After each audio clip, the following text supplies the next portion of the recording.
నమస్తే,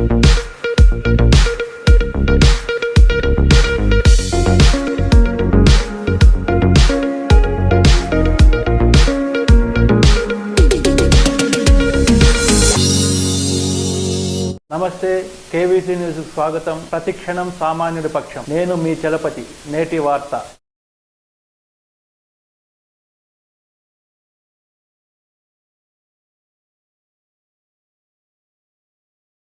All demands are deemed to move. Right now, short discussion on decentralization of governance. Dharman Prasad Rao garu.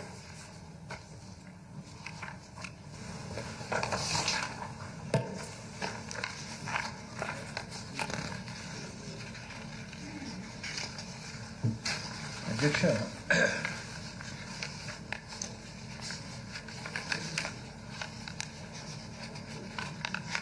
Amaravati రాజధాని విషయంలో గౌరవ Andhra Pradesh high court తీర్పు వెలువడిన తర్వాత నేను ఈ సభానాయకులకి ముఖ్యమంత్రి గారికి ఒక లేఖ రాశాను అధ్యక్ష. గౌరవ హైకోర్టు వారు అమరావతి రాజధాని ప్రకటించడంపై కానీ నేను ఇప్పుడు జోక్యం చేసుకోవడం లేదు. అయితే ఈ సందర్భంగా హైకోర్టు తీర్పులో ఉన్నటువంటి ఒక వ్యాఖ్య చూసిన తర్వాత నేను కొంత ఒక ఆలోచనలో పడ్డాను. నాతో పాటు సహచర శాసనసభ్యులు, న్యాయవాదులు, రిటైర్డ్ న్యాయమూర్తులు అందరూ చూస్తుంటారు. ఇది ప్రజా సంఘాలు, రాజ్యాంగ నిపుణులు చూసుంటారు, ఆ జడ్జిమెంట్ని చదువుంటారు. ఎందుకంటే అది రాష్ట్రానికి అంతటికి సంబంధించినటువంటి ఒక అంశం. కానీ దాంట్లో ఏంటి ఆ వ్యాఖ్యలు ఏంటి అంటే, ఎందుకు ఆ లెటర్ వైపు నాకు ప్రేరేపించినాయంటే, the legislature has no legislative competence to pass any resolution, law for change of capital or bifurcating or trifurcating the capital city, and also opined that change of government is not a ground to change the policy. ఈ particular వ్యాఖ్య గౌరవ high court చేసినటువంటి జడ్జిమెంట్లో నేను చూసిన తర్వాత నేను కొంత తీవ్రంగానే ఆలోచించడం జరిగింది. సో ఇట్లాంటి విషయం ఒక సున్నితమైంది కనుక అనేక మంది సీనియర్స్, నాకంటే సీనియర్స్ అయినటువంటి లెజిస్లేచర్లో చేసినటువంటి వాళ్ళు, రిటైర్ అయినటువంటి జడ్జి, న్యాయవాదులు, ఇలాంటి వాళ్ళందరితో కూడా నేను మాట్లాడాను. సుమారుగా నాలాంటి అభిప్రాయం ఇంచుమించుగా అందరికీ కలిగింది. అయితే నాకు అదనంగా ఏంటంటే, నేను ఒక శాసనసభలో సభ్యుడిగా ఉన్నాను. కొంతకాలం చాలా సంవత్సరాల సభ్యుడిగా చేశాను. ఉన్నాను కనుక నేను దీని మీద కొంత చర్చ జరిగి ఒక క్లారిటీ వస్తే బాగుంటుందనే ఉద్దేశంతో ఉత్తరం రాయడం జరిగింది. ఈ వ్యాఖ్యలు చేసిన శాసనసభకు ప్రజాస్వామ్య విధానంలో రాజ్యాంగబద్ధమైన సంక్రమించినటువంటి హక్కులు, బాధ్యతల్ని కట్టడి చేసే విధంగా ఉన్నాయన్నటువంటి అభిప్రాయం వ్యక్తమైంది. అయితే ఇక్కడ కూడా ఇంకొక ప్రశ్న తలెత్తుంది. జనరల్గా కోర్ట్స్ అంటే మనందరికీ గౌరవం ఉంది. ఆ వ్యవస్థకు ఉండే, ఈ రాజ్యాంగంలో ఆ వ్యవస్థకు ఉన్నటువంటి ప్రాధాన్యతను ఎక్కడ తగ్గించాలన్నటువంటి అభిప్రాయం కానీ, వారికి ఎలాంటి మోటివ్స్ అట్రిబ్యూట్ చేయాలన్నటువంటిది నా ఉద్దేశం కాదు. అయితే ఇలాంటి సందర్భాల్లో ఇది చర్చించవచ్చా, దీని మీద సమీక్షించవచ్చా, శాసనసభకు ఇట్లాంటి అవకాశం ఉందా అన్నది కూడా చూసినప్పుడు, ఒక సుప్రీంకోర్టు ఒక జడ్జిమెంట్లో ఏం చెప్పిందనంటే, ఇతను విఆర్ కృష్ణయ్యర్ ఈయన శాసనసభకు ఎలక్ట్ అయినాడు. సుప్రీంకోర్టు జడ్జి అయ్యాము, శాసనసభకు ఎలక్ట్ అయ్యాడు. శాసనసభలో మంత్రిగా పనిచేశాడు. అంటే ప్రభుత్వం ఎట్లా, ప్రభుత్వం రన్ చేయడం ఎట్లా, దీని మీద ప్రభుత్వం నిర్ణయాలు, పాలసీస్, చట్టాలని ముందుకు తీసుకెళ్తుంది, ఇవన్నిటి గురించి అవగాహన ఉన్నటువంటి వ్యక్తి. సభ్యుడిగా ఉన్నాడు, మంత్రిగా ఉన్నాడు. తర్వాత అతనికి ఉన్నటువంటి ఆ కాంపిటెన్సీ వలన, సమర్థత వలన తర్వాత సుప్రీంకోర్టుకి, హైకోర్టును సుప్రీంకోర్టుకి న్యాయమూర్తిగా పనిచేశారు. ఆయన ఒక జడ్జిమెంట్లో చెప్పారు,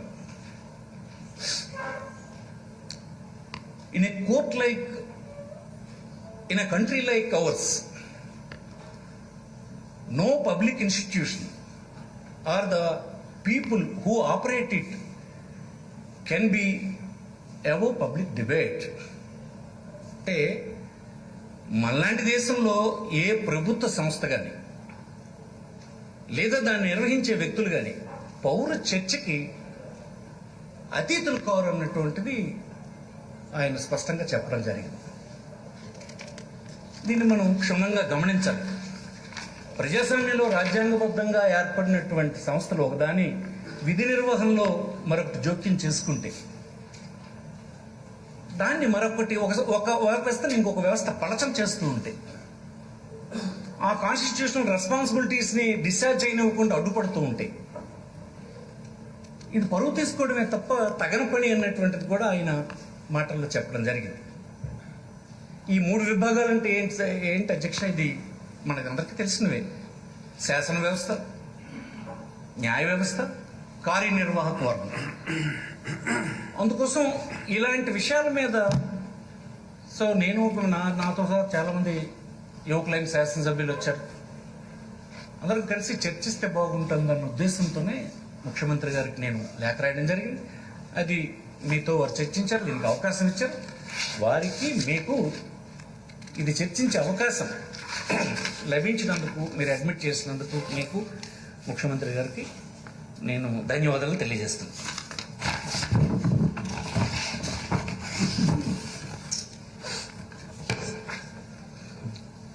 ఈ విశాలమైన ప్రపంచంలో అధ్యక్ష అనేకమైన మానవ సమాజాలు ఉండేవి. మనం చూస్తే ఆయా పరిస్థితులకు ఆ ప్రాంతాల్లో అనుగుణంగా పరిపాలన విధానాలు కూడా వచ్చినాయి.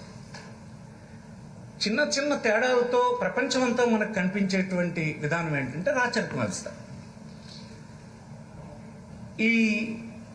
ఈ వ్యవస్థే ప్రపంచంలో చాలా కాలం మనుగడ సాగించింది. మన దేశంలో కూడా బ్రిటిషర్స్ వచ్చేంత వరకు కూడా సుమారుగా రాజులు రాజరిక వ్యవస్థ నడిచింది. మనకి తర్వాత స్వతంత్రం వచ్చింది 47లో. సో ఎట్లాగా రాజుని పూజింపబడిచేవాళ్ళంటే రాజు అంటే దైవాంశ సంభూతుడని ఒక విధానం ప్రపంచం అంతా కనిపిస్తుంది. మనమే కాదు, మన దేశంలో అయితే సంస్కృతంలో నా విష్ణు పృథ్వీపతి అని అన్నారు. విష్ణు అంశ లేనివాడు రాజు కాలేడని, రాజు సాక్షాత్తు విష్ణు స్వరూపం అని భావించినటువంటి స్థితి ఒకటి మన సమాజంలో కూడా ఉండేది. ఆ తర్వాత అదంతా భ్రమని తేలిపోయింది. రాను చైతన్యం వచ్చినటువంటి సమాజంలో ఈ మార్పులు వచ్చినాయి. అయితే ఇట్లాంటి భ్రమల నుంచి కొంతమంది ఇంకా అదే అనుకున్నటువంటి వాళ్ళు కూడా ఉన్నారు. ఏదో వేరే సంగతి అనుకోండి. అయితే రాజరిక వ్యవస్థలో ఉండేటువంటి రాజే సర్వం కనుక అతని మాట శాసనం. అతను ఏ తలంపు ధరిస్తే అదే అమలు. అతను వేసినటువంటి ఆర్డర్ అమలైపోవాలి. ఈ పేక తీయండి అంటే పేక తీసేయటం, వారికి బహుమానాలు ఇవ్వండి అంటే ఇవ్వటం. ఎందుకు? ఇదంతా కాన్సన్ట్రేట్ అయ్యి ఒక రాజుగారి దగ్గర ఉండేది ఆ పవర్ అంతా ఈ రాచరిక వ్యవస్థలో. తర్వాత ఇది అడ్డుకునేవారు ఉండేవారు కాదు. దీనిపైన ప్రపంచమంతటా కూడా ఒక రకమైనటువంటి ఆందోళన, ఈ రాచరిక వ్యవస్థలో జరుగుతున్నటువంటి అక్రమాలు, దీని పట్ల చైతన్యవంతమైనటువంటి సమాజం మార్పు కోరుతూ చివరికి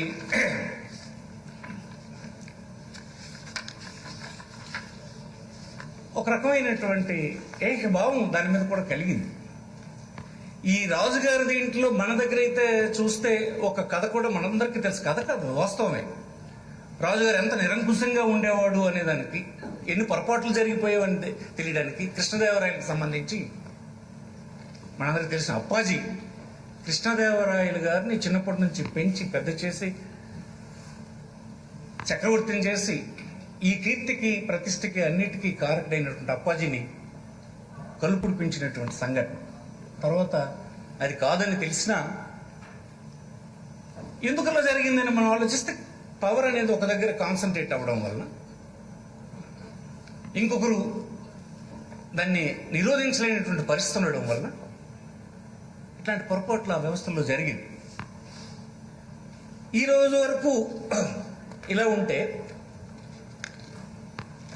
రోజులు నేను అందరికంటే ఉన్నతుడినని, గొప్పవాడినని, నన్ను ప్రశ్నించే వ్యవస్థలు ఉండకూడదని ఇలాగా ఉన్న తర్వాత ఒకే దగ్గర ఈ వ్యవస్థలన్నీ కారణమవుతున్న తరుణంలోనూ ఈ వ్యవస్థ పట్ల కొంత వ్యతిరేకత వచ్చింది. దేశంలో, ప్రపంచంలో మీకు కొత్త వ్యవస్థకి దారితీసింది. ఇది ప్రపంచవ్యాప్తంగా వచ్చినటువంటి ఈ తపనే అమెరికాలో మొట్టమొదటిగా ప్రజాస్వామ్య ప్రక్రియ బిగినైంది. ఇది ఇందులోంచి ఫ్రాన్స్ కానీ, ఇంగ్లాండ్ కానీ మొదలైన దేశాలన్నీ కూడా ఈ ఆలోచనలో కార్యరూపం కూడా దాల్చింది. మొట్టమొదట మన దేశంలో కూడా స్వాతంత్ర వాయువుల కోసం ఉద్యమాలు ఉవ్వెత్తున లేచినాయి. ఆనాటి మన జాతిపిత అయినటువంటి గాంధీ గారి, మహాత్మా గాంధీ గారి ఉద్యమం, ఆయన తాలూకు సారథ్యంలో ఉద్యమం పెద్ద ఎత్తున అనేక మంది స్వాతంత్ర యోధులు పార్టిసిపేట్ చేసి ఆ ఉద్యమాన్ని పెద్దగా ముందుకు తీసుకెళ్లారు. ఉద్యమం అలా జరుగుతున్నటువంటి సమయంలోనే మహాత్మా గాంధీ గారు ఒక స్టేట్మెంట్ ఇచ్చారు 1922. అంటే సుమారుగా భారతదేశానికి స్వతంత్రవిక సంక్రమిస్తుంది అన్నటువంటి ఇండికేషన్స్ వచ్చినటువంటి మొదటి రోజుల్లో 47 ముందు, అంటే 22, Swaraj will not be A free gift of the British parliament. It will be A declaration of India's full self expression expressed through an act of parliament, but it will be merely a courteous ratification of the declared wish of the people of India. The ratification will be a treaty to which Britain will be a party. The British Parliament, when the settlement comes, will ratify the wishes of the people of India as expressed through the freely chosen representatives. భారతదేశానికి Britishers ఇచ్చినటువంటి బహుమతిగా ఇదేమీ కాదు. భారతదేశ ప్రజలు elected representatives ద్వారా, అంటే అప్పటికున్నటువంటి provincial councils, రకరకాల బ్రిటిష్ వాళ్ళ కాలంలో వివిధ ప్రాంతాల నుంచి దేశంలో ఉండేటువంటి వారు, అలాంటి వారి ద్వారా ప్రజల అభిప్రాయాన్ని వ్యక్తమైనటువంటి ఒక స్వతంత్ర దీన్ని వాళ్ళు రాటిఫై చేయాలి. ఒక రకమైనటువంటి కర్టీసియస్ దీంతో జరగాలి తప్ప అదేదో వాళ్ళు ఇస్తే మనం తీసుకున్నాం అన్నటువంటి దీంతో కాకూడదని మొట్టమొదటిగా ఆయన ఒక స్టేట్మెంట్ ఇచ్చేశారు, ఇనిషియేట్ చేశారు. అదే 1934 సంవత్సరం దేశంలో ఆనాడు కూడా స్వరాజ్ పార్టీ అనేది ఒక బలమైన పార్టీగా ఉండేది. వీళ్ళు ఒక రెజల్యూషన్ పాస్ చేశారు. This conference claims for India the right of self-determination, and the only method of applying that principle is to convey a constituent assembly, representatives of all sections of the India people, to frame an accountable constitution. అంటే భారతదేశ స్వయం నిర్ణయాధికారాన్ని demand చేస్తూ అన్ని వర్గాల ప్రాతినిధ్యంతో ఏర్పడినటువంటి రాజ్యాంగ సభ ఏర్పాటు ద్వారా మాత్రమే రాజ్యాంగాన్ని రచించుకోవడానికి ఏకైక మార్గం అని 34లోన దానికి కొనసాగింకా ఇంకో రాజకీయ పార్టీ దేశంలో గొంతెత్తింది. దాని కంటిన్యూషన్ 36లో 2 సంవత్సరాల తర్వాత ఆల్ ఇండియా కాంగ్రెస్ కమిటీ ఫైజాపూర్లో డిసెంబర్ 1936లో కన్ఫర్మ్ ద రిజల్యూషన్. ఎట్లా చేశారంటే, the Congress stands for a genuine democratic state in India where political power has been transferred to the people as a whole and the government is under their effective control.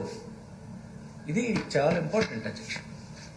స్వతంత్రం రాకముందు స్వతంత్రం కోసం పోరాటం జరుగుతున్న రోజుల్లోనే power అనేది ప్రజలకు వెళ్ళాలి, అధికారం అనేది ప్రజలకు ట్రాన్స్ఫర్ కావాలి, ప్రజల చేతిలో ఉండాలి అనేటువంటిది మన పెద్దలు, మనకి ఆదర్శప్రాయులు, స్వాతంత్ర యోధులు, ఈ దేశం కోసం ప్రాణాలు అర్పించిన అందరూ మొట్టమొదటి రెజల్యూషన్ అలా స్టార్ట్ చేశారు. అంటే ఎందుకు నేను చెప్తున్నానంటే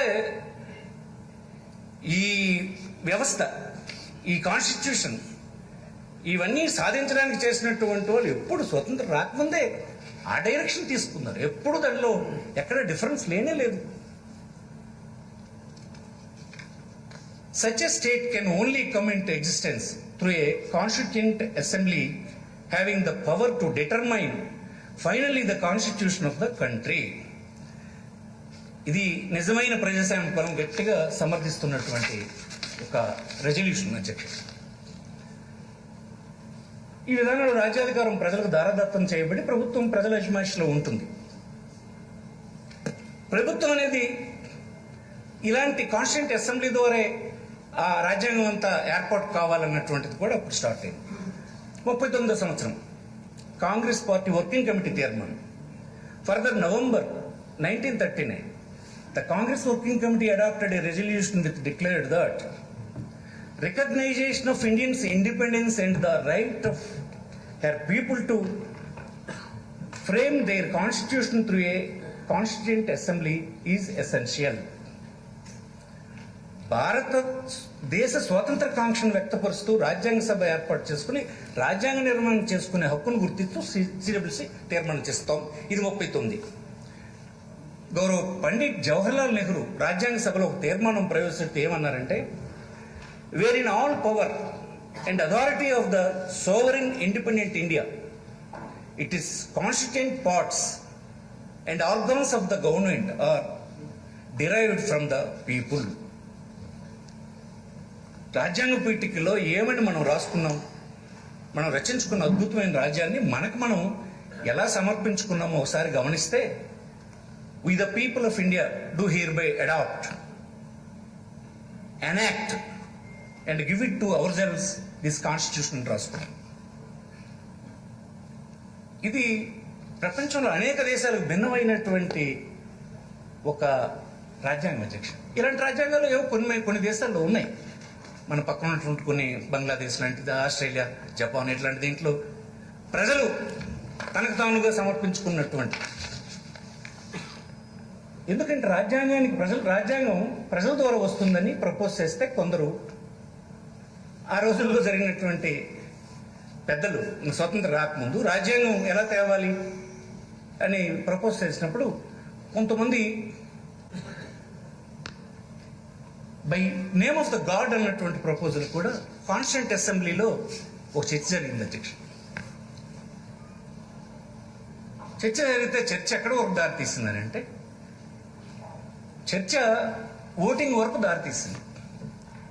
ప్రజలు తనకు తాను సమర్పించుకున్నటువంటి రాజ్యాంగమా, దేవుడు ప్రసాదించిన రాజ్యాంగం అనే అంశం మీద ఓటింగ్ జరిగితే ఆనాడు ఉన్నటువంటి కాన్స్టిట్యూంట్ అసెంబ్లీ మెజారిటీతో ప్రజలు సమర్పించుకున్న రాజ్యాంగం కింద ఓటింగ్ వేయబడింది. అందుకే మన రాజ్యాంగ పీఠికలో ఇప్పుడు నేను ఇంతకుముందు చదివినటువంటి ప్రజల చేత ప్రజల కొరకు వచ్చినటువంటి రాజ్యాంగం మనకు ప్రసాదించబడింది.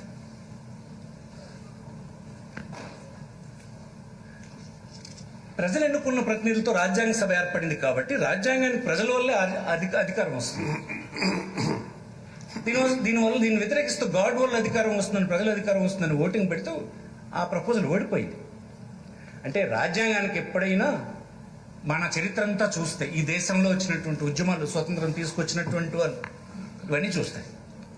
రాజ్యాంగానికి ప్రజల ఆధారం, రాజ్యాంగం యొక్క లక్ష్యం ప్రజలు. మిగతా ఎన్ని సంస్థలు వ్యవస్థలు ఉన్నవన్నీ కేవలం ప్రజల కోసమే. మనలాగే ప్రజల వలన, ప్రజలు కొరకు సమర్పించుకున్న రాజ్యాంగం దేశాలు ఉన్నాయి. నేను చెప్పాను, ప్రపంచంలో చాలా దేశాల్లో దేశ సార్వభౌమాధికారం ప్రభుత్వ యంత్రాంగాల మధ్య విభజించబడి ఉంది. డెమోక్రసీ అమల్లో ఉన్నటువంటి మనలాంటి దేశాల్లో పబ్లిక్ విల్, దీన్ని జనేచ్ఛ అంటాం, అంటే ప్రజాభిప్రాయం. ఇది ఎక్కడ రిఫ్లెక్ట్ అవుతుంది అధ్యక్ష? మనకి ఉన్న 3 వ్యవస్థల్లో ఎక్కడ పబ్లిక్ విల్ రిఫ్లెక్ట్ అవుతుంది? ఎక్కడ పబ్లిక్ విల్ రిఫ్లెక్ట్ అవుతుంది?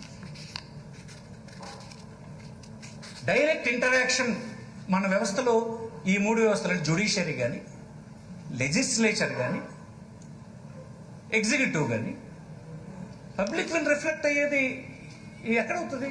ఇది ఒక్కటే కదా. పబ్లిక్ ద్వారా రిఫ్లెక్ట్ అయ్యి వచ్చినటువంటి వ్యవస్థ లెజిస్లేచర్ వ్యవస్థ.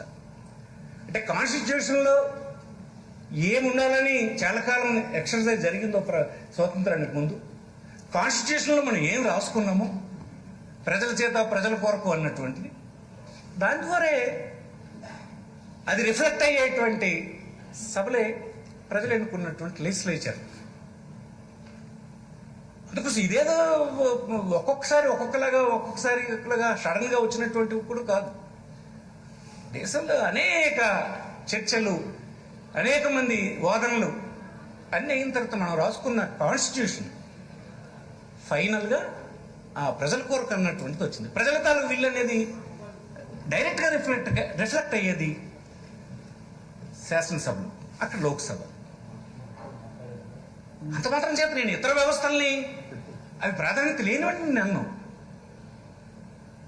ఒక పబ్లిక్ విల్ని ఫ్లోట్ చేయగలిసినవి, తీసుకెళ్ళగలిసినవి రాజ్యాంగంలో లోక్సభ, ఇక్కడ ఉన్నటువంటి శాసనసభ. ఇది రాజ్యాంగంలో మనం పెట్టుకున్నటువంటిది. అందుకోసం ఇది మనం గుర్తుపెట్టుకోవాలన్నది ఎవరైనా గుర్తుపెట్టుకోవాల్సిందే. రాజ్యాంగానికి అతీతులు ఎవరు గొప్ప అంటే రాజ్యాంగం గొప్ప మన దేశంలో. ఏ దేశంలో అనేది మన దేశంలో మరీ గొప్పది. భారత రాజ్యాంగం విశిష్టత మీరు చూస్తే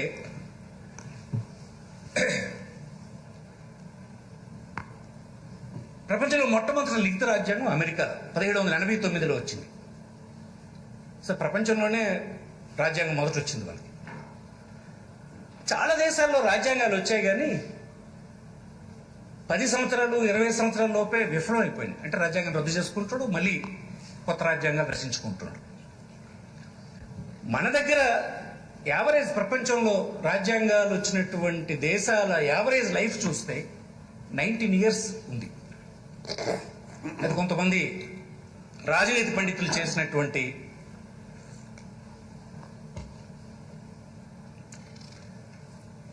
ఇది చేస్తే, రీసెర్చ్ చేస్తే 19 years ఉంది యావరేజ్ లైఫ్. మన దేశంలో అయితే 70 సంవత్సరాలు.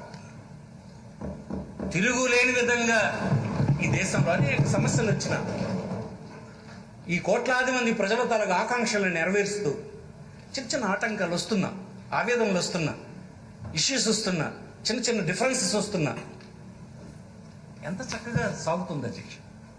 70 సంవత్సరాల రాజ్యాంగం కొనసాగింది అంటే దీనికి ఎంత చక్కనైన కృషి జరిగింది, ఎంత చక్కనైన ఏర్పాటు దాంట్లో చేయడం వలన ఇది మనుగడ సాగింది. ఈ పరిధిలోనే మనం చాలా సమస్యలు వచ్చినాయి, పరిష్కరించుకున్నాం. రాజ్యాంగం మనకు ఉందని ప్రతి పౌరుడికి ఓ ధైర్యం ఉంది. ఈ దేశంలో ఏ వ్యవస్థలో ఉన్నా రాజ్యాంగం ఉంది, రాజ్యాంగం మనం ప్రొటెక్ట్ చేస్తుంది అన్నటువంటి ధైర్యం ఉంది. ఇందులోనే ముఖ్యంగా దీనికి కారణం ఏంటంటే అప్పుడు రాజులకు కాదు, ఇది సపరేషన్ ఆఫ్ పవర్స్ మన కాన్స్టిట్యూషన్ ఇచ్చేసింది. ఈ సపరేషన్ ఆఫ్ పవర్స్ మీద ఎంత చక్కగా మనం అమలు చేస్తామో దేశంలో, దానివల్లనే ఈ రాజ్యాంగానికి ఇంత గౌరవం, ఇంత సుదీర్ఘకాలం మనగలగడం, ప్రపంచంలో ఎక్కడా లేని విధంగా ఈ ప్రపంచం ఈ రాజ్యాంగం ఇక్కడ గౌరవించబడడం జరుగుతుంది అధ్యక్ష.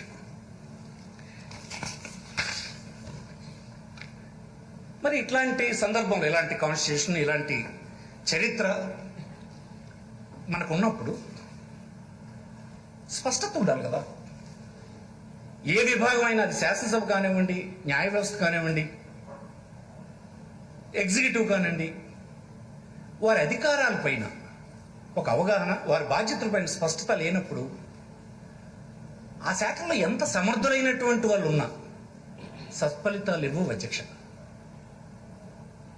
గందరగోళ పరిస్థితులు ఉన్నప్పుడు మనం ఆశించిన గమ్యం ఎలాగైతే చేరుకోలేమో, పాలన ద్వారా చక్కని ఫలితాన్ని కూడా రాబట్టలేము.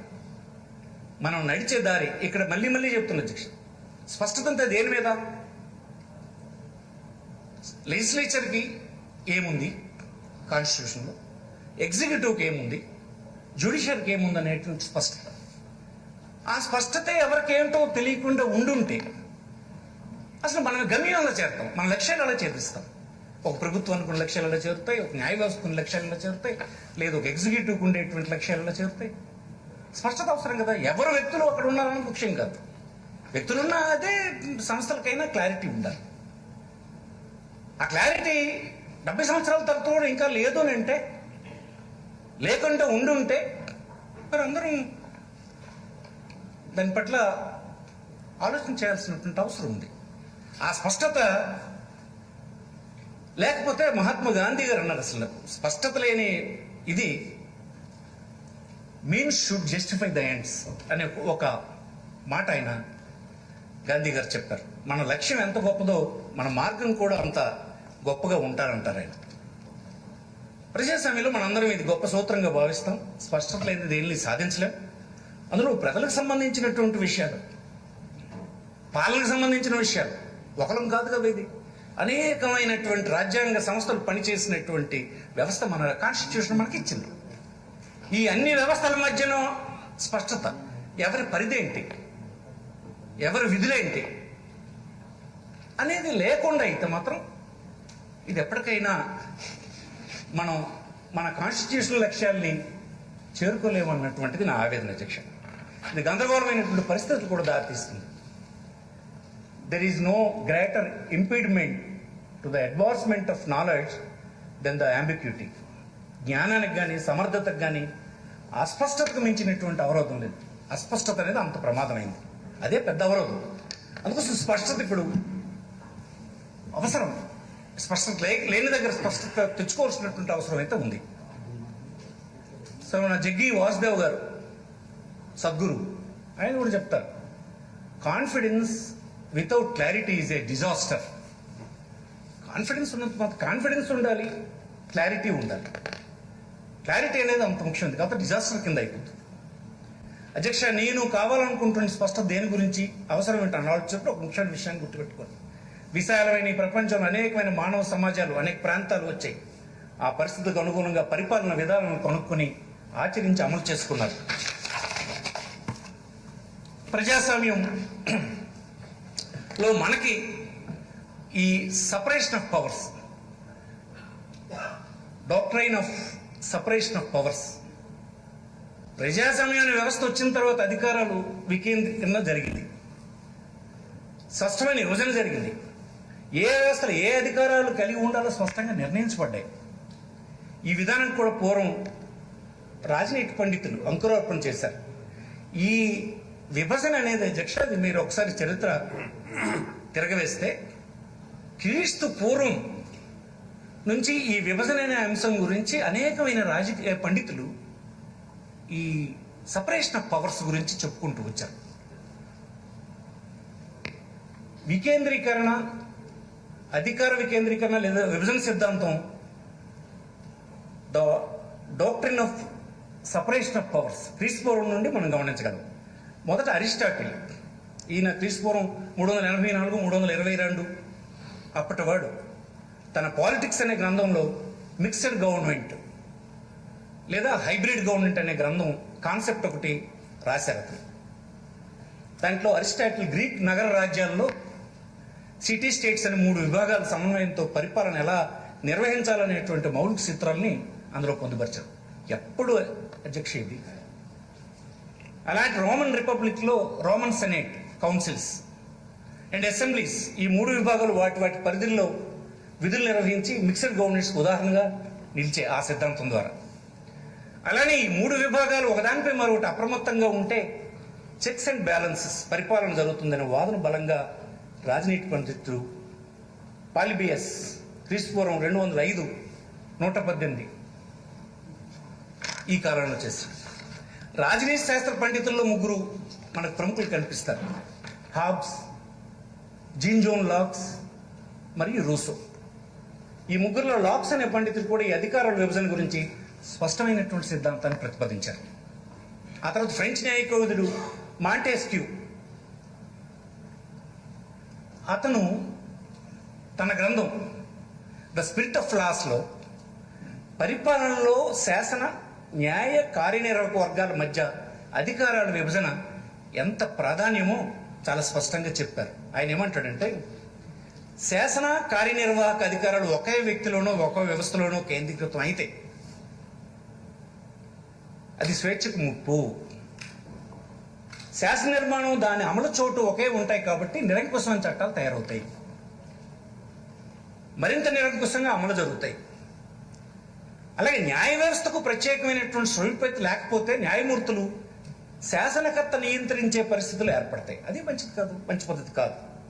న్యాయ వ్యవస్థ కూడా ఆ స్వయం ప్రతిపత్తి ఉండాలి, దానికి ప్రత్యేకమైనటువంటి గౌరవం ఉండాలి. అలాగే న్యాయమూర్తి, శాసనకర్త ఒకలే అయినా ఒకే వ్యవస్థకు అధికారాలు ఉన్న మరీ దారుణమైన పరిస్థితులకు దారితీస్తాయి. ప్రజల జీవితానికి, వారి స్వేచ్ఛ స్వాతంత్రాలకు ముప్పు ఏర్పడుతుంది. ఇష్టారాజ్యం వ్యవహారం పెరిగిపోతుంది. ఒకవేళ న్యాయమూర్తి నిర్వహణ బాధ్యత అప్పగిస్తే అనుచితంగా, హింసాత్మకంగా ప్రవర్తిస్తూ అణిచివేత కార్యక్రమాలు చేపడతారు. ఇటువంటి నేపథ్యంలో 3 విభాగాల అధికారులు ఒక చోట కేంద్రీకృతం కావడం అభిలషణీయం కాదని మాంటెస్క్యూ అంటాడు. ఎప్పుడు ఇది? 18వ శతాబ్దంలో నిరంకుశ రాజరికం ఉండేది ఫ్రాన్స్లోనే. 16వ లూయిస్ రాజుగా ఉండేవాడు. అతను తన అజమాయిషీలో పనిచేసిన అధికారులు మితిమీరినటువంటి నియంతృత్వం పోకడలేకపోతే ఫ్రెంచ్ విప్లవం ఆ నిరంకుశత్వం వచ్చింది. ఆనాటి పరిస్థితులను అధ్యయనం చేసినటువంటి రాజనీతి పండితులు ఇచ్చిన నిర్వచనం ఏమిటంటే, శాసన, న్యాయ, కార్యనిర్వాహక అధికారాలు ఒక చేతికి అప్పగించడమే నిరంకుశం అని డెఫినేషన్ ఇచ్చారు. డిక్టేటర్షిప్ అంటే ఏంటి అని అంటే, ఏదైతే మన రాజ్యాంగం 3 విభజించి పరిధులు ఇచ్చిందో అది ఒక చోట ఉంటే అదే డిక్టేటర్షిప్ అని ఆనాడే నిర్వచనం ఇవ్వడం జరిగింది. ఈ ఫ్రెంచ్లో వచ్చినటువంటి విప్లవం, దాని తర్వాత వచ్చినటువంటి పరిస్థితులను చూస్తే, అధ్యక్ష, న్యాయ వ్యవస్థకి పరిధులు ఉన్నాయి, పరిమితి ఉంది. దీన్ని చూస్తే అనేకమైనటువంటి జడ్జిమెంట్లు ఎవరు నావి కాదు, ఇవి నా అభిప్రాయాలు కూడా కాదు. నా అభిప్రాయాలు కూడా నేను అలా చెప్పను. న్యాయ వ్యవస్థకు కూడా గౌరవం ఉండాలి, స్వతంత్రత ఉండాలి. రాజ్యాంగ పరిధిలో దానికి ఇచ్చినటువంటి గౌరవాన్ని మనం గౌరవిస్తూ ఉండాలి పౌరులుగా అనేటువంటి వాడిని నేను. ఇప్పుడు నా శాసన వ్యవస్థకి ఎలాంటి గౌరవం కావాలని నేను కోరుకుంటున్నాను, ఇంకో వ్యవస్థ గౌరవించలేని వాడిని నాకు కావాలని అడిగే హక్కు నాకు ఎక్కడ ఉంటుంది? ఇది ఎవరో నేను ఈ చర్చకి అడిగితే ఇంకొకలాగా అర్థం చేసుకోవచ్చు. అది కాదు నా ఆలోచన, అది కాదు. భారతదేశంలో న్యాయ వ్యవస్థ ప్రజాస్వామ్యం రచించడానికి ఎన్నో సందర్భాల్లో విశేషమైన కృషి చేసింది. ఎంతోమంది న్యాయమూర్తులు తన మేధస్సుని, అనుభవాన్ని పణంగా పెట్టి వ్యవస్థల్ని కాపాడారు. ఈ 70 సంవత్సరాల్లో కూడా న్యాయ వ్యవస్థ అనేక ఒడిదుడుకుల్ని అధిగమించేటట్టుగా ఈ వ్యవస్థకు అండగా నిలబడింది. ఈ వ్యవస్థని కాపాడడానికి న్యాయ వ్యవస్థ రోల్ కూడా చాలా గొప్పది ఉంది.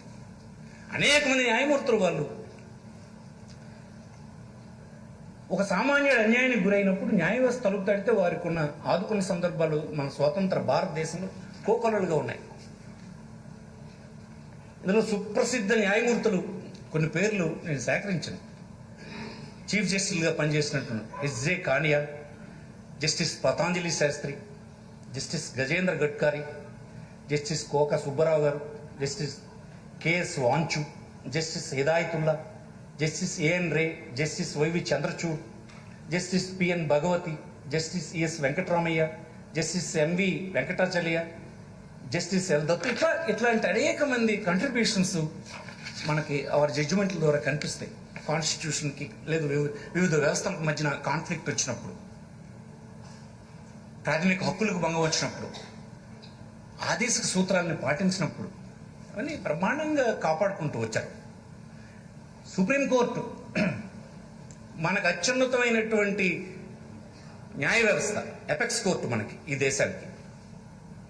1988లో న్యాయ వ్యవస్థ లేదా న్యాయమూర్తులు ఓపెన్ టు పబ్లిక్ క్రిటిసిజం, ఇది సుప్రీంకోర్టు చెప్పింది. అండ్ పబ్లిక్ అకౌంటబిలిటీ, సమాజం పట్ల బాధ్యత ఉంది వాళ్ళకి. ఆ బాధ్యతను తాము రాజ్యాంగాన్ని కాపాడుతామని, చట్టాన్ని, రాజ్యాంగాన్ని గౌరవిస్తామని, పరిరక్షిస్తామని వారు చేసిన ప్రమాణాన్ని చిత్తశుద్ధితో నెరవేర్చుకోవాలి. ఇది ఎవరన్నారు? సుప్రీంకోర్టు చెప్తుంది. It's not my words.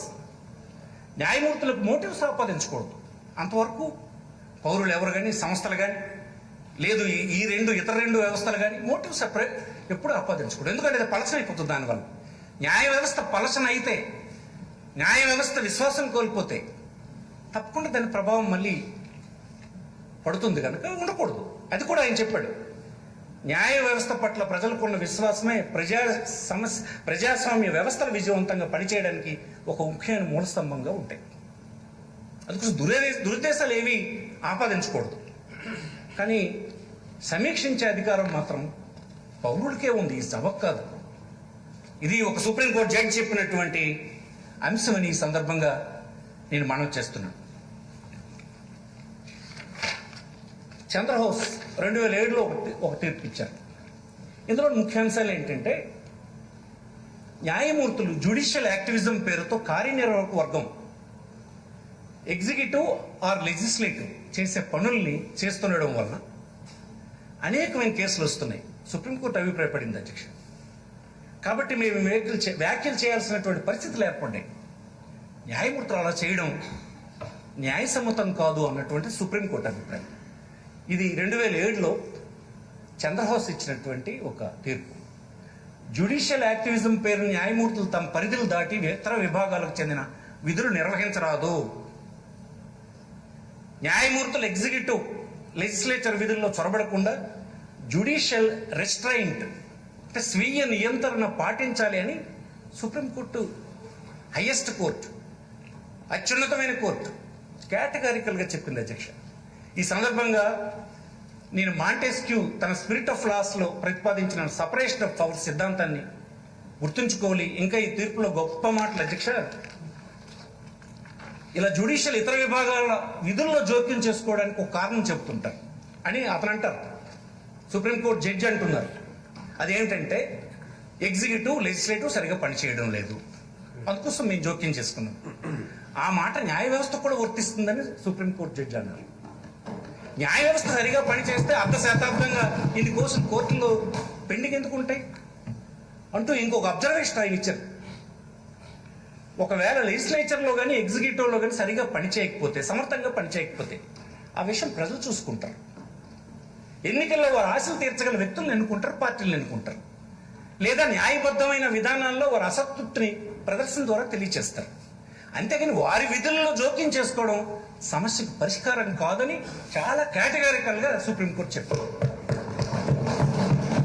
ఇలాంటి జోక్యం వల్ల రాజ్యాంగంలో ఉన్నటువంటి 3 విభాగాల మధ్యన ఆశించినటువంటి సున్నితమైన సమన్వయం, డెలికేట్ బ్యాలెన్స్ దెబ్బతింటుంది. ఆ విధులు సమర్థంగా నిర్వహించగలిగే ప్రావీణ్యత, వనరులు న్యాయ వ్యవస్థకు లేవు అధ్యక్ష. ఆయన ఎవరంటున్నారు? సుప్రీంకోర్టు జడ్జి అంటారు, నేను కాదు. ఈ తీర్పులో 3 విభాగాల మధ్యన ఉండాల్సినటువంటి సమాన సౌహృదయ సగౌరవ సంబంధాల గురించి చక్కగా న్యాయమూర్తి గారు వివరించారు. అలాగే జ్యుడిషియల్ యాక్టివిజం కన్నా జ్యుడిషియల్ రెస్ట్రైంట్ వలన ఫలితాలు ఎక్కువ వస్తాయి అన్నది సుప్రీంకోర్టు అబ్జర్వేషన్. జ్యుడిషియల్ నిగ్రహం ద్వారా సమయం పాటించడం 3 విభాగాలు మంచిదనేది సుప్రీంకోర్టు అభిప్రాయం. ఈ 3 విభాగాలు అంటే లెజిస్లేచర్, ఎగ్జిక్యూటివ్ అండ్ జ్యుడిషియరీ. ఎవరి పరిధి ఎంతవరకు చెప్పాల్సింది జ్యుడిషియరీయే. మళ్ళీ ఇక్కడ మన దీంట్లో అదే ఉంది, జ్యుడిషియరీకే ఆ బాధ్యత ఉంది. ఎవరి పరిధి ఏంటన్నది సందర్భం వస్తే చెప్పాల్సిన వాళ్ళే. పరిధులు నిర్ణయించాల్సింది వారే. పరిధులు దాటితే ఎలా, పరిధులు దాటితే ఎలా, దాటకూడదనే భావంతో చెప్పారు. ఇలా ఎవరి జ్యూరిసెక్షన్ ఏమిటో నిర్ణయించగల న్యాయ వ్యవస్థ ఎంత నిగ్రహంతో వ్యవహరించాలి, ఎంత సంయమనంతో పాటించాలి, ఈ నిగ్రహం ఎలా వస్తుందో ఈ తీర్పులో చెప్పారు. అది సుప్రీంకోర్టు చెప్పింది. దానికి 2 సందర్భాలను వారు పేర్కొన్నారు. న్యాయ నిగ్రహం ఎలా వస్తుంది? న్యాయస్థానం ఈ పరిపాలనా ప్రక్రియలో మిగతా 2 విభాగాలతో సమానమైనవి, ఏది తక్కువ కాదు. మనం ఎవరికి ఎక్కువ కాదన్న విషయాన్ని గుర్తించాలని చెప్పారు. ఇది సుప్రీంకోర్టు చెప్పింది. మేమేమో అతీతం వీళ్ళందరికంటే అనేటువంటి భావన విడనాడలో ఉంది.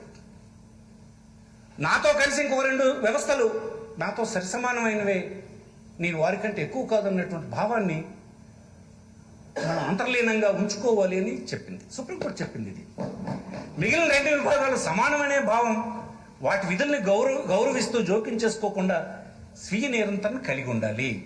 ఎప్పుడైతే అలాంటి భావన జ్యుడిషియరీకి ఉంటుందో, మాతో సహా ఇంకొక 2 వ్యవస్థలు ఉన్నాయి ఈ కాన్స్టిట్యూషన్లో, ఆ 2 వ్యవస్థలు మాలాంటివే, మాతో సమానమైన హోదా కలిగినవి అనేటువంటి భావన ఉంటే వారి విధుల్లోకి జోక్యం చేసుకోకుండా ఉండగలుస్తారన్నది సుప్రీంకోర్టు తలగా అభిప్రాయం. ఇటువంటి స్వీయ నియంత్రణ వలన న్యాయ వ్యవస్థ స్వతంత్ర ప్రతిపత్తి కాపాడబడుతుంది. ఎందుకంటే ఎప్పుడైతే న్యాయమూర్తులు, శాసనసభ్యులు అధికారుల బాధ్యతల్లో వేలు పెడతారో, ఓటర్లు, రాజకీయ నాయకులు న్యాయమూర్తులు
పని విధానం దగ్గర నుండి సమీక్షించడం జరుగుతుంది.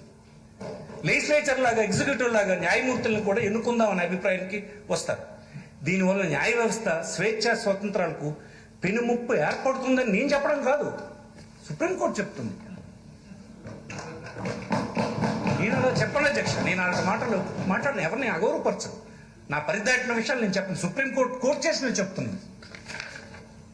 టాటా సెల్యులర్ కేసు ఇది, Tata cellular versus union government Indian of India 96లో వచ్చింది తీర్పు. ఈ కేసులో ఇచ్చిన తీర్పు కూడా చాలా ముఖ్యమైన విషయాలను ప్రస్తావన చేసింది. కోర్టులు తమ తీర్పుల ద్వారా అధికార వర్గాన్ని, అంటే అడ్మినిస్ట్రేటివ్ అథారిటీస్ని ఎంబరాస్ చేస్తున్నాయి, అలా చేయకూడదు. అంతేకాకుండా అధికారగణం ఆ రంగాల్లో ప్రావీణ్యత కలిగి ఉంటుందని కోర్టులు గుర్తించాలి. అంటే ఎగ్జిక్యూటివ్కి ఉండేటువంటి కాంపిటెన్సీ డిఫరెంట్. అది వాళ్ళు కొన్ని విషయాల గురించి అవసరమైనటువంటి ఎక్స్పర్టైజ్ని తెచ్చుకోగలరు, పరిశీలించగలరు. అలాంటి అవకాశం జ్యుడిషియరీలో ఉండదు. అతని అభిప్రాయం అది. ఆయా రంగాల్లో ప్రావీణ్యత కలిగి ఉంటుందని కోర్టులు గుర్తించాలి. ఎగ్జిక్యూటివ్ అది ఉంది, వాళ్ళని ఎంబరాస్ చేయకూడదు ఇలాంటి విషయాలు. ఈ సందర్భంగా చీఫ్ జస్టిస్ నీలి తన తీర్పులో చెప్పిన మాటల్ని మీకు ఇప్పుడు చెప్తాను అధ్యక్ష. I have very few illusions about my own limitations as a judge. I am not an accountant, electrical engineer, financier, banker, stockbroker, or a system management analyst. It is the height of the folly to expect judges intelligently to review a 5,000-page record addressing the intricacies of public utility operation. It is not the function of a judge to act as a super board or with the zeal of a pedantic schoolmaster, substituting its judgment for that of the administrator. అంటే ఈ భూమి మీద ఉండే ప్రతి విషయం గురించి క్షుణ్ణంగా తెలుసుకునే అవకాశం న్యాయమూర్తులకు ఉండదని నీలి గారు చెప్పారు. ఒక జడ్జి ప్రతి విషయంలోనూ వేలు పెట్టి జోక్యం చేసుకుని తీర్పు చెప్పగల సర్వజ్ఞత లేదని నీలి చెప్పారు. అంటే ఏమిటంటే దాని అర్థం, అనేక అంశాలు, పరిపాలనలో అనేక అంశాలు వస్తాయి అధ్యక్ష. అనేక అంశాలు వచ్చినప్పుడు వాటికి కావాల్సినటువంటి ఎక్స్పర్టైజ్ అంతా జ్యుడిషియరీ దగ్గర అందుబాటులో ఉండదు. ఎగ్జిక్యూటివ్కి ఉన్నట్టు, లెజిస్లేచర్కి ఉన్నట్టు ఉండదు. ఎగ్జిక్యూటివ్ అలాంటి ఎక్స్పర్టైజ్ని వాళ్ళు తీసుకుంటారు. అందుకోసం ప్రతి విషయం జడ్జికి తెలిసిపోతుందని మీరు భావించొద్దు అని నీళ్ళు చెప్తారు.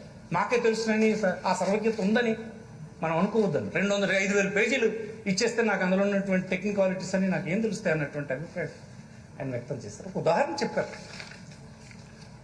రామ్జయ వర్సెస్ స్టేట్ ఆఫ్ పంజాబ్ ఈ కేసు 1955లో వచ్చింది.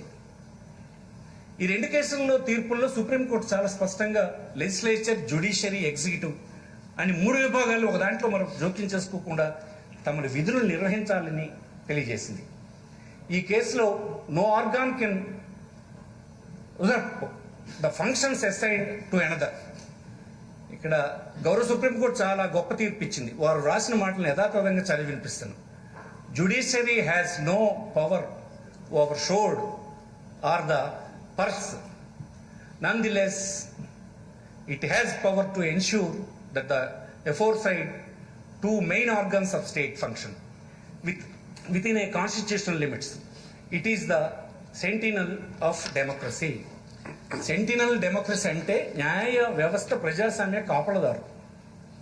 న్యాయ వ్యవస్థ చేతిలో కత్తి లేదు అతని అభిప్రాయం ప్రకారం, పర్సు లేదు, ఫైనాన్స్ వాళ్ళ చేతిలో ఉండదు, అమలు చేసే కత్తులు ఉండవు.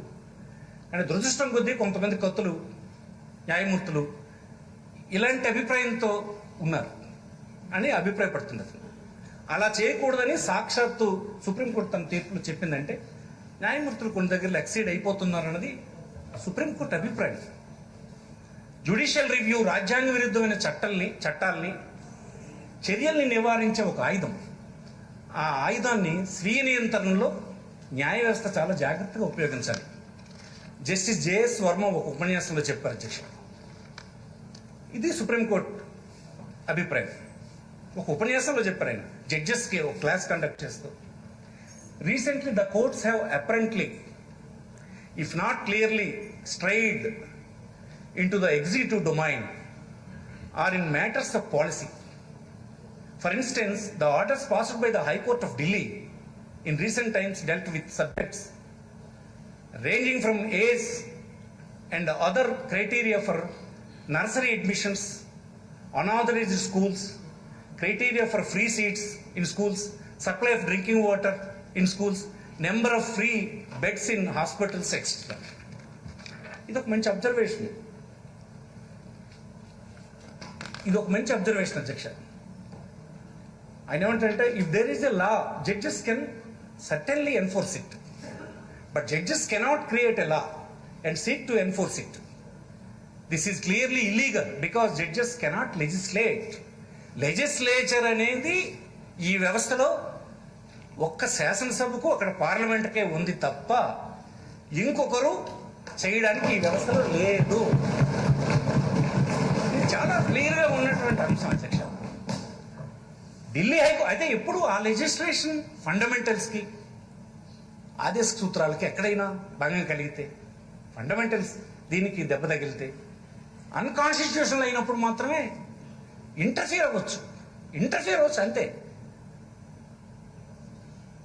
అది తప్పో రైటో చెప్పాలి, కానీ లెజిస్లేట్ చేసేయడానికి అవకాశం మన కాన్స్టిట్యూషన్ ఇవ్వలేదు. అది పార్లమెంట్కి ఇచ్చింది, శాసనసభకే ఇచ్చింది. అందుకోసం ఇది ఖచ్చితంగా మనం పాటించాలి అందరూ. ఢిల్లీ హైకోర్టు ఇటీవల కాలంలో కల్పించుకుని ఇచ్చిన తీర్పులు చిన్న ఇట్లకన్నిటికీ ఫ్రీ సీట్ కోసం, అనాథరైజ్ స్కూల్స్ కోసం నీరు కేటాయింపులు అన్నిటికీ ఇచ్చారు.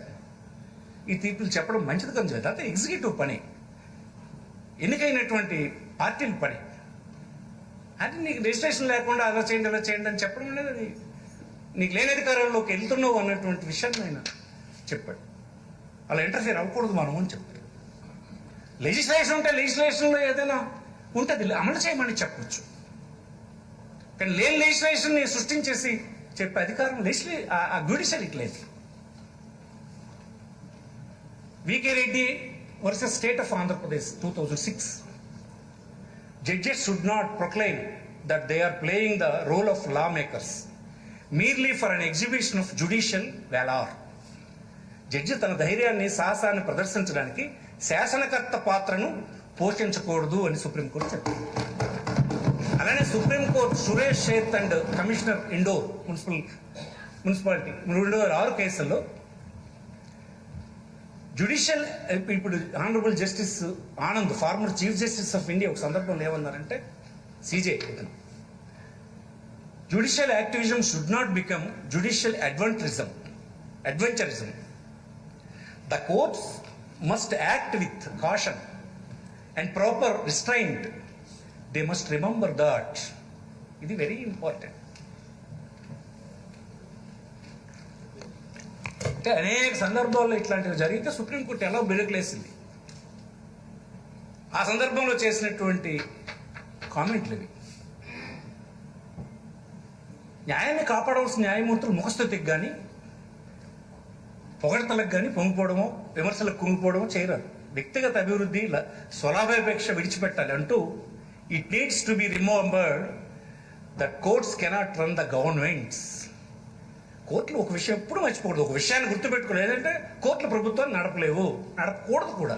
అది మన కాన్స్టిట్యూషన్ ఇది కాదు, పవర్ కాదు, ఇవ్వలేదు మనకి.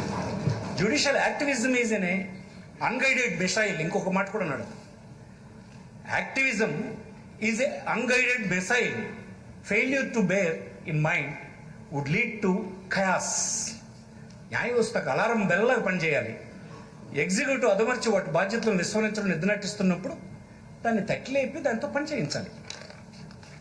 ఇది న్యాయ వ్యవస్థ గురించి కొన్ని జడ్జిమెంట్లు. అంతకంటే ఎంత క్లారిటీతో మన కాన్స్టిట్యూషన్ పట్ల న్యాయ వ్యవస్థ ఉందో సుప్రీంకోర్టు చాలా కేటగారికల్గా చెప్పింది అధ్యక్ష.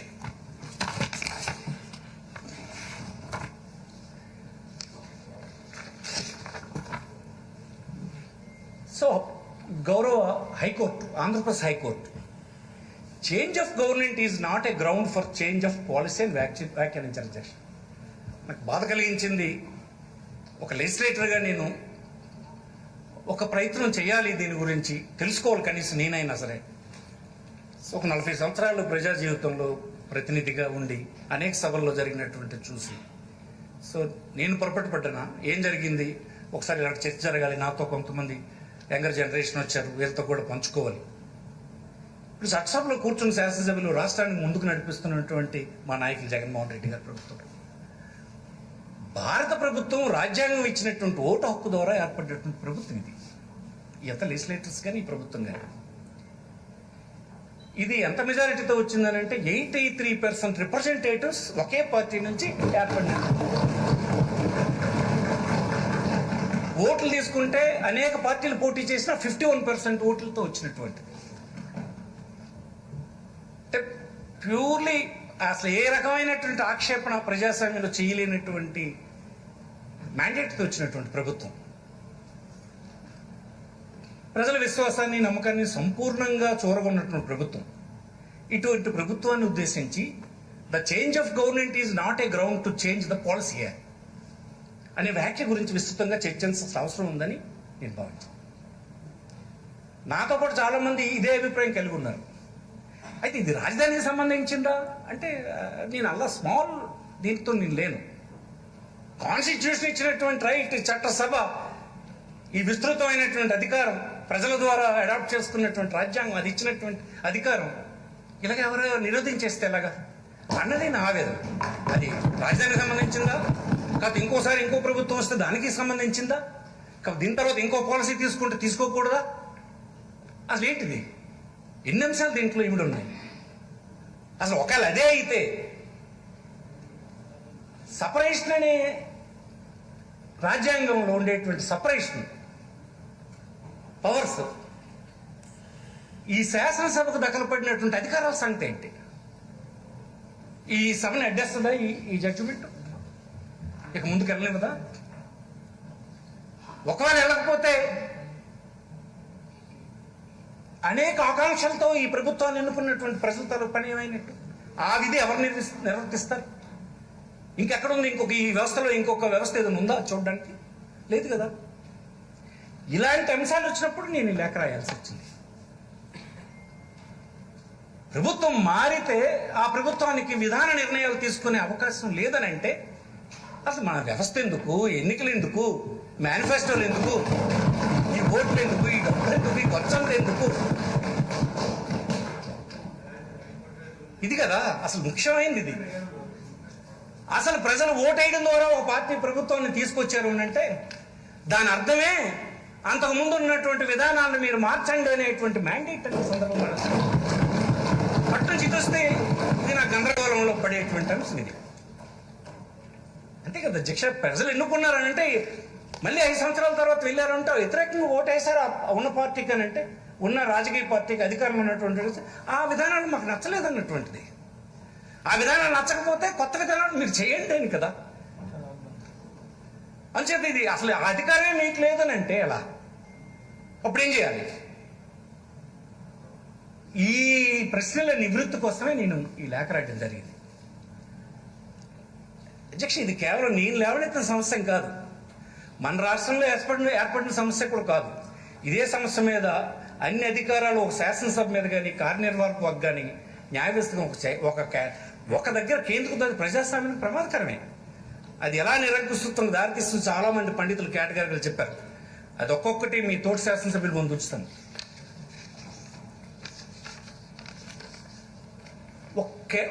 ఒక కొత్త విధాన నిర్ణయం చేయడం ప్రభుత్వానికి ఉన్న అధికారం. శాసనసభలు పార్లమెంట్లు ఉన్నది కూడా అందుకే. ఒక ప్రభుత్వం తీసుకున్న విధానాల తర్వాత వచ్చే ప్రభుత్వాలు మార్చకూడదంటే కొత్త ప్రభుత్వాలు రావాల్సిన అవసరం కూడా ఉండదు.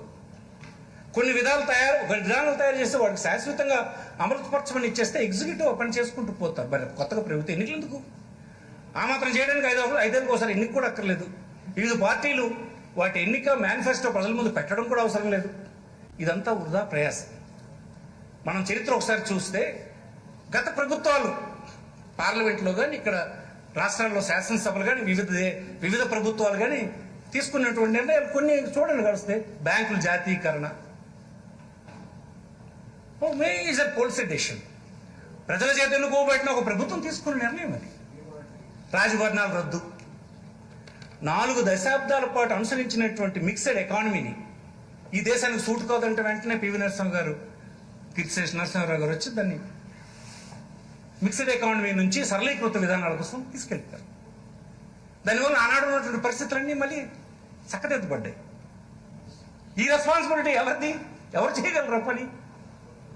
లెజిస్లేచర్ మాత్రం చేయగలరు. అది వదిలేస్తే అన్నీ అడుగంటిపోయి దేశం అంతా అతలాకుతలం అయిపోయింది, ట్రెజరీ అంతా ఖాళీ అయిపోయింది, ఫారెన్ ఎక్స్చేంజ్ మన దగ్గర లేదు. ఒక మేజర్ డెసిషన్ తీసుకోవడం జరిగింది ఆనాడు ఉన్నటువంటి పివి నరసింహారావు గారు. తీసుకుని చక్కదిద్దారు. ఒకవేళ ఆ నిర్ణయం ఎలక్ట్ అయినటువంటి గవర్నమెంట్ తీసుకోకపోతే, లెజిస్లేచర్ చేయకపోతే ఆ రెస్పాన్సిబిలిటీ ఎవరు చేస్తారు? మన వ్యవస్థలో, మన రాజ్యాంగంలో ఎక్కడుంది ఇంకొకరికి అది? ఆ పవర్ లేదు. పబ్లిక్ సెక్టర్ని ప్రైవేట్ పరం చేయడం. మనం అనేక అంశాలు వివిధ ప్రాంతాల్లో వచ్చినటువంటి మన అభిప్రాయాల్ని స్పష్టంగా చెప్తుంటే పార్లమెంట్లో ఈనాడు ఉదాహరణకి మన స్టీల్ ప్లాంట్, సో మేము సాధించుకున్న వద్దు అంటే అక్కడున్న గవర్నమెంట్, ఎలక్టెడ్ గవర్నమెంట్ ఏం చెప్తుంది? ఇది పాలసీ అని ఒక్క పదంతో మరి మన జవాబు చెప్పకుండా చేస్తూ పాలసీ తీసుకునే అధికారం ప్రభుత్వానికి ఉందన్నమాట. మన కాన్స్టిట్యూషన్లో ఉంది. సింపుల్గా అక్కడ మినిస్టర్ చెప్పారు, ఇది మా పాలసీ డెసిషన్, ఇక ఏవైతే అవనండి. మహిళలకు ఆస్తి హక్కు 86.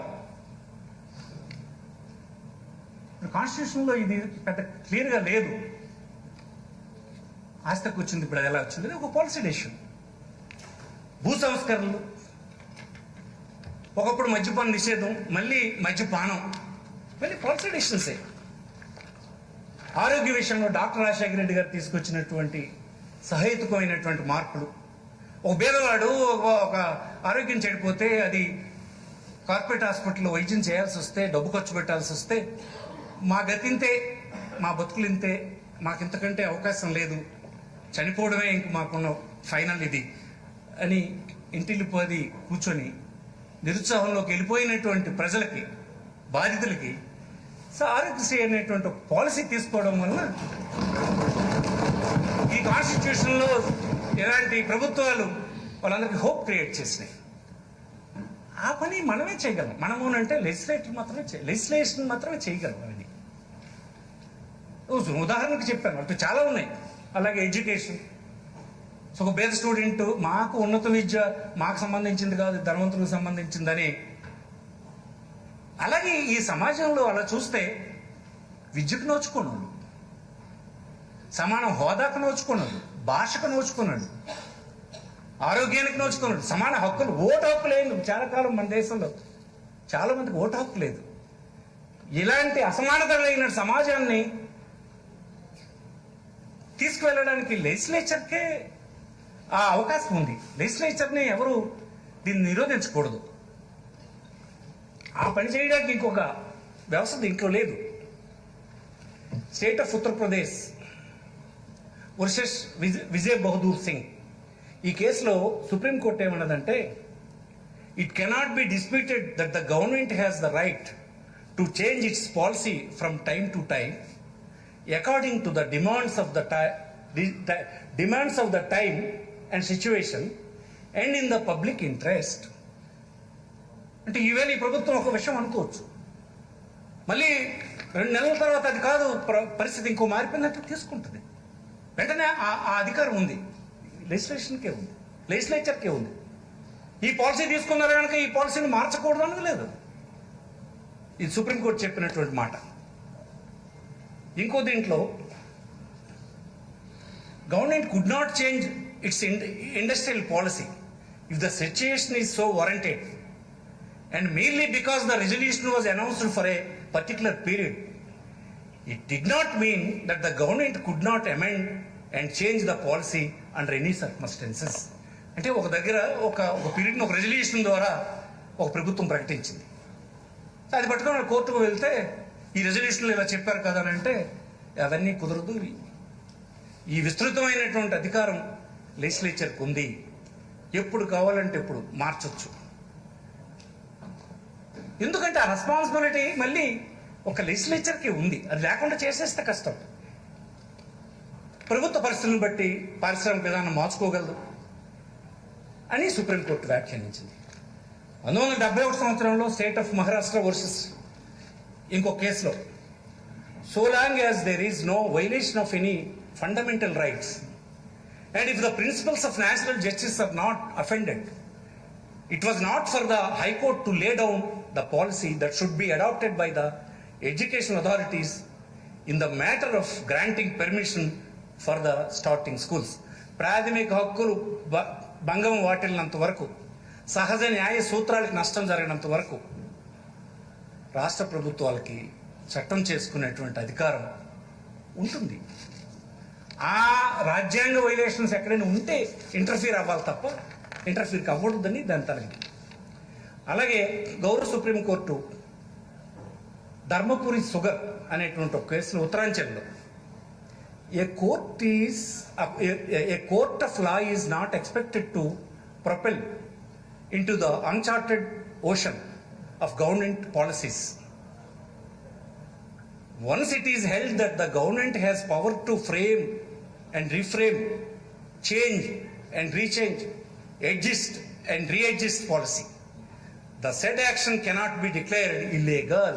ఇప్పుడే నేను చెప్పింది, ఇలాంటి అధికారం ప్రభుత్వానికి రాజ్యాంగం ద్వారా సంక్రమించింది. ఎలక్టెడ్ గవర్నమెంట్కి మార్చుకోవచ్చు, పాలసీని మార్చవచ్చు, చేంజ్ చేయొచ్చు.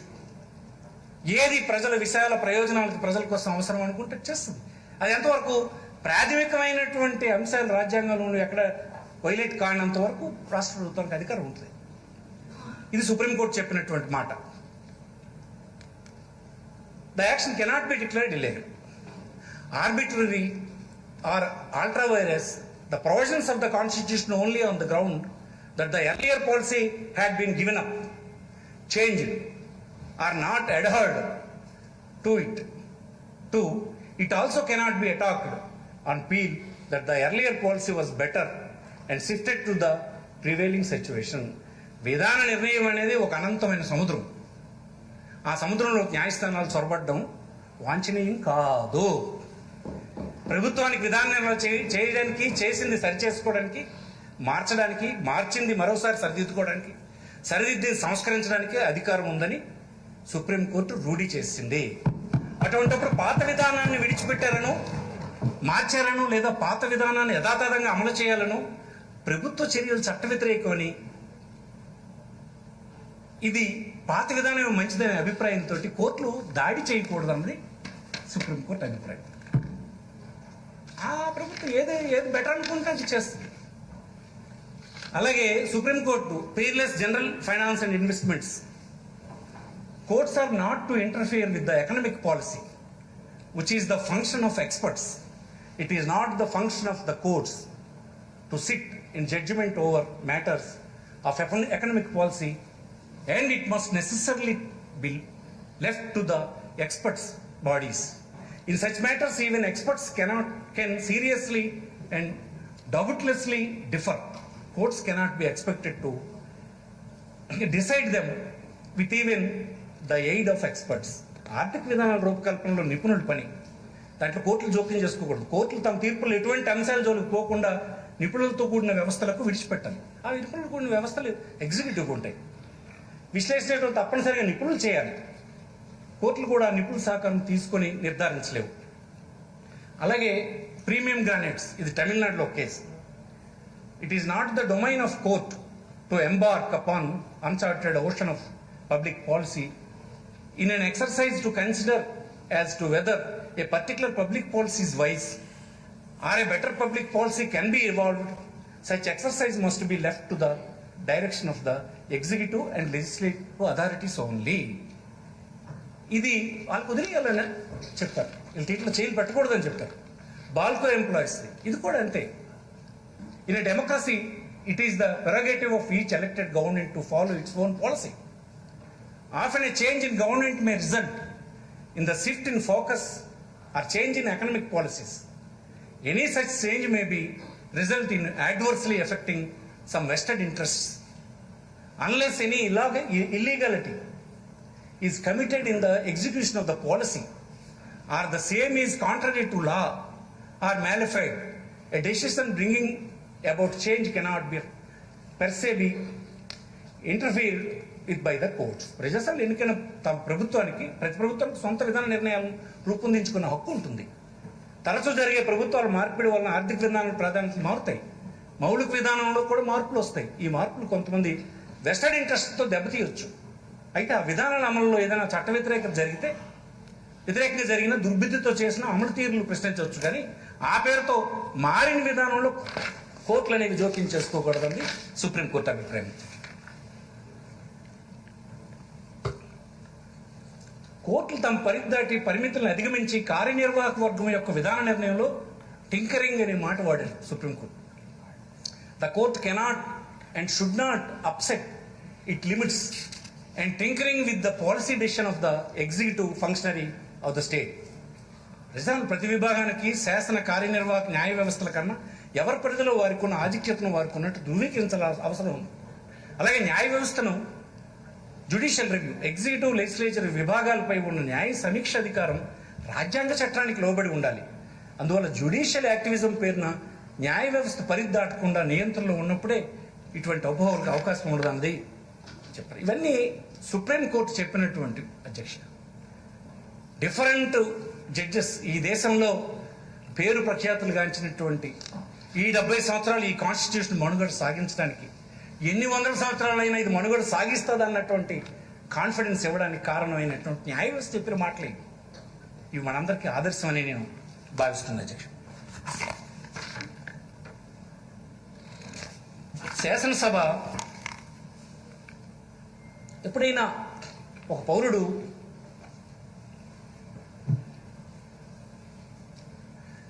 ఎప్పుడు తలుపు తడతాడు, ఒక కోర్టు తలుపు తట్టది ఒక పౌరుడు కానీ ఒక సంస్థ కానీ ఇప్పుడు తనకు న్యాయం జరగనప్పుడు లేదా అన్యాయం జరిగినప్పుడు ఆ సందర్భంలోనే అక్కడికి వెళ్తారు, న్యాయ వ్యవస్థ దగ్గరికి వెళ్తారు. నా ప్రాథమిక హక్కులు భంగమైనాయను, కాకపోతే ఉన్న లెజిస్లేషన్లోనే నాకు అన్యాయం జరిగిందను, ఆ డిస్క్రిమినేషన్ చూపించారని వెళ్తారు కోర్టు వద్దకి.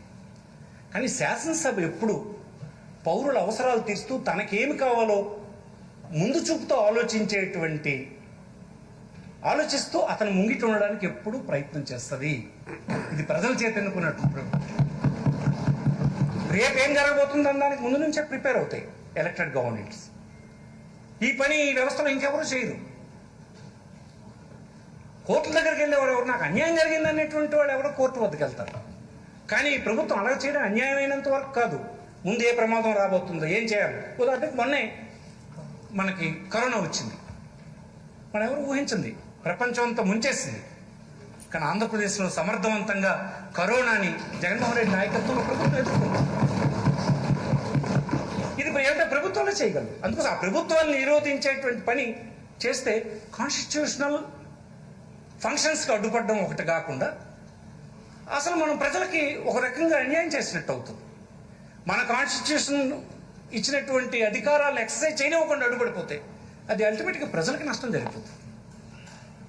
అందుకోసం ఈ లెజిస్లేచర్ చేయగలిసినటువంటి పని, ఎలక్టెడ్ గవర్నమెంట్ చేయగలిసినటువంటి పని ఇంకోరెవరూ చేయలేరు.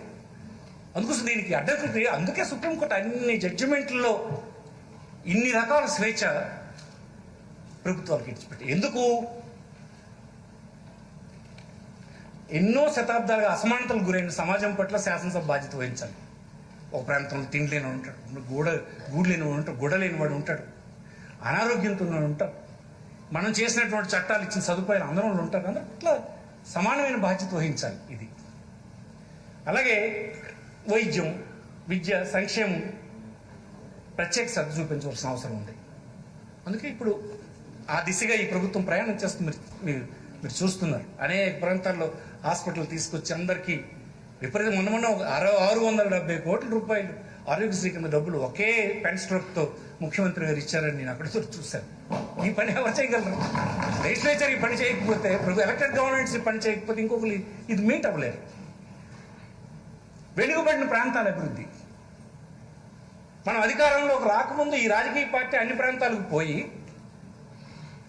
ఈ వెనుకబాటును రూపుమాపుతామని అక్కడ చెప్పొచ్చి మరి మీ పాలసీ మార్చుకోవడానికి మీకు లేదు అనేటువంటి ఒక అబ్స్ట్రక్షన్తో ఆగిపోతే ఎట్లా మరి పీపుల్ ఆకాంక్షను మనం నెరవేరుస్తాం? రాష్ట్రం విభజన అయిపోయిన తర్వాత ఈ రాష్ట్రంలో ఉన్నటువంటి జిల్లాల్లో ఒక 7 జిల్లాలు అత్యంత వెనుకబడినగా మీకు వచ్చినాయి. ఉత్తరాంధ్రలో ఒక 3, రాయలసీమలో ఒక 4. ఏ స్టాటిస్టిక్స్ చూసినా వీళ్ళ పరిస్థితి, వీళ్ళ జీవన విధానం, వాళ్ళ సంపద, తలసరి ఆదాయం ఎక్కడ పెరగడం లేదు. మన సెన్సస్ అన్ని చెప్తున్నాయి. మరి ప్రభుత్వానికి ఉండేటువంటి ప్రైమ్ డ్యూటీ కదా అది. డైరెక్టివ్ ప్రిన్సిపల్స్ లో వారి అసమానతలని తొలగించాల్సినటువంటి బాధ్యత ఎలక్టెడ్ గవర్నమెంట్కి ఉంది. మరి అది చేయకుండా ప్రభుత్వం ఎలాగా ఉండగలదు? దానికోసం ఏదో పాలసీస్ వాళ్ళు తీసుకుంటే ఆ పాలసీస్ని అది కుదరదంటే కాన్స్టిట్యూషన్ చెప్పినటువంటి డైరెక్టివ్ ప్రిన్సిపల్స్ని ప్రభుత్వం ఎలాగా, ఎలక్టెడ్ గవర్నమెంట్ ఎలాగ నెరవేర్చగలదు? అందుకోసం ఆ వెనుకబడిన ప్రాంతాలకు ఏదైనా ఒక పాలసీ తీసుకుంటే ఆ పాలసీని సమర్థించవలసిన అవసరం ఉంది. ఎలక్టెడ్ గవర్నమెంట్గా రాజ్యాంగంగా సంక్రమించినటువంటి హక్కు ఉంది. దాన్ని ఎవరు క్వశ్చన్ చేయడానికి లేదన్నది నా అభిప్రాయం. అధ్యక్ష, మా ప్రాంతంలో ఉండేటువంటి కూలీలు అలాగా దేశంలో ఇతర నగరాల నిర్మాణం చేయడానికి కూలీలుగానే ఉండాలా? అందుకోసం కాదు కదా ప్రజాస్వామ్యం కోసం ఫైట్ చేసింది. ఈ రాజ్యాంగం నిర్మాణం చేస్తుంది. అయిపోయిన కాలం అయిపోయినా ఇక ఉన్న కాలంలోనే మెరుగవ్వాలన్నటువంటి ఆశ ఉంటుంది ఆ ప్రాంతాలకు కూడా. దానికోసం ఏదైనా ఒక పాలసీ డెసిషన్ తీసుకుంటే అది మీరు తీసుకోవడానికి వీల్లేదని ఎవరైనా నిరోధిస్తే అది ఈ రాజ్యాంగం దానికి అంగీకరించదని నేను చెప్తున్నాను. అధ్యక్ష, అందులో గొప్ప బ్యూటీ ఏంటంటే, బ్యూటీయే కాదు అసలు విషయం, 5 ఏళ్ళకోసారి ఎన్నికల ద్వారా ప్రజల ముందుకు వెళ్ళాలి కదా. మనం ఒక ప్రాంతంలో ఈ ఒక రాజకీయ పార్టీ అన్ని చెప్పొస్తే ఇవి చేస్తాము అని చెప్పి మాకు అధికారం ఇవ్వండి అని వస్తే మళ్ళీ 5 సంవత్సరాల తర్వాత ఆ ప్రజల దగ్గరికి మళ్ళీ వెళ్ళాలి. వెళ్ళి ఆ ఆమోదం పొందాలి కదా. ఈ పరీక్ష పాస్ అవ్వాలి, మళ్ళీ పరీక్ష పాస్ అవ్వాలి 5 సంవత్సరాల తర్వాత. ఇది ఎవరికి లేదా? ఇది ఎగ్జిక్యూటివ్కి వెళ్ళటం లేదు, జ్యుడిషియల్కి వెళ్ళటం లేదు. అందుకోసం ప్రజల దగ్గర మళ్ళీ పరీక్ష పాస్ అవ్వడానికి అవసరమైనటువంటి వారి ఆకాంక్షల్ని నెరవేర్చడానికి పాలసీలు తీసుకునే హక్కుని ఈ ప్రభుత్వం ఎప్పుడు, ఈ చట్టసభ ఎప్పుడు ఉపయోగిస్తూ ఉండాలని నేను కోరుతున్నాను. అదర్వైజ్ అసలు నేను పరీక్ష పాస్ అవ్వ అక్కడ కుదరదు. దీన్నే కాన్స్టిట్యూషనల్ చెకప్ చేయించుకోవాలి మేము. అంటే ఎలక్టెడ్ రిప్రజెంటేటివ్స్ అందరూ డెమోక్రటిక్ ఫిట్నెస్ కూడా మళ్ళీ రుజువు చేసుకోవాలి. ఇది మనకే ఉంటుంది, లెజిస్లేచర్కి ఉంటుంది, పార్లమెంట్ సభ్యులకు కానీ లెజిస్లేచర్ కానీ. అందుకోసం ఈ రెస్పాన్సిబిలిటీని మీరు చేయొద్దు అని అంటే అయిపోయినట్టే, ఈ సభ పని అయిపోయినట్టే. అధ్యక్ష, అందుకే ఇది నేను ఎంతో తీవ్రంగా దీన్ని పరిగణించి ఒక చర్చ జరగాలి అన్నటువంటి దానికి నేను దారితీసింది. అలాగా పాస్ అవ్వకపోతే ఇంటికి వెళ్ళిపోవాలి, వదిలేసి వెళ్ళిపోవాలి. అందుకోసం ఇలాంటి సందర్భంలో నేను కోరేది ఏంటంటే, ఈ దేశంలో మన ప్రజల చేత, ప్రజల కొరకు, ప్రజల వలన ఏర్పడినటువంటి రాజ్యాంగం ఇచ్చినటువంటి హక్కులు పౌరులకి, సంస్థలకి, ప్రభుత్వాలకి, అందరికీ, సమాజానికి ఇచ్చినటువంటి అన్ని హక్కులు అలాగ రక్షించబడుతూ ఉండాలంటే ఒకరి వ్యవస్థలో ఇంకొకరు చేపట్టడం అనేది ఉండకూడదు. ఆ రాజ్యాంగాన్ని మన అందరం గౌరవించాలి. సో మీకా గౌరవం, నాకే గౌరవం, వారికా గౌరవం, ఇంకో గౌరవం, ఒక జడ్జికి ఒక గౌరవం, ఒక అధికారికి ఒక గౌరవం, అవన్నీ రాజ్యాంగం ద్వారా వచ్చినవే. ఆ రాజ్యాంగాన్ని గౌరవించకుండా ఉండాలి, మనకు ఆ గౌరవాన్ని దక్కాలి అంటే అది సాధ్యం కాదు.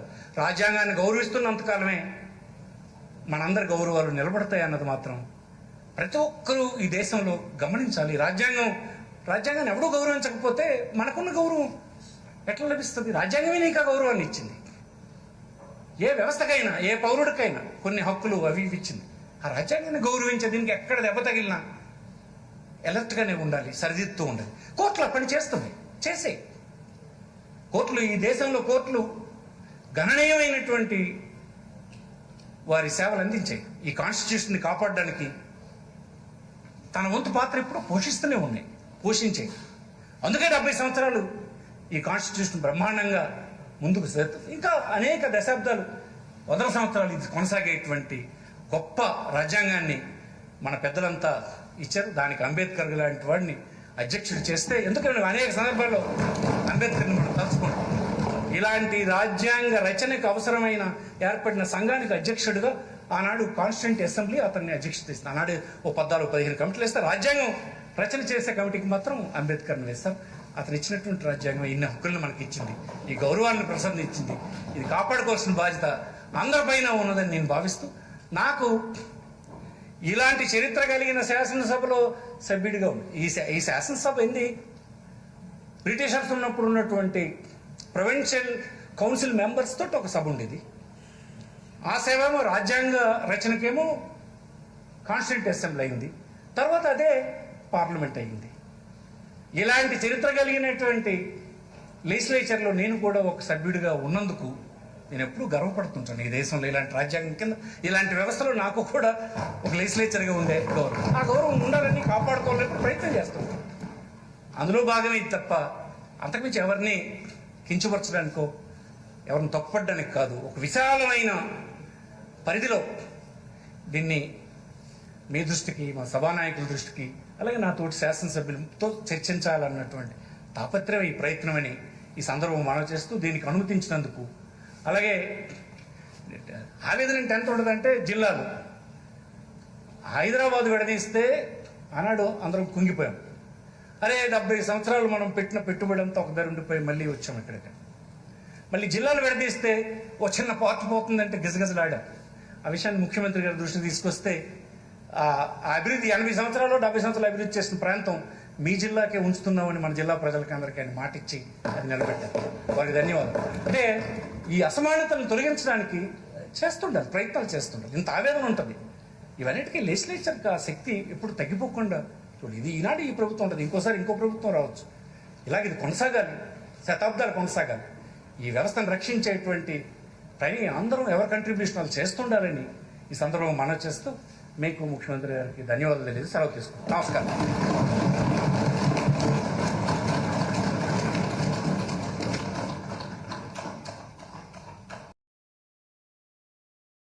ఇంతటితో నేటి వార్త సమాప్తం. మరిన్ని వార్తా విశేషాలతో మీ ముందుకు వస్తుంది K V's news. Until then, signing off మీ కేవీ చలపతి.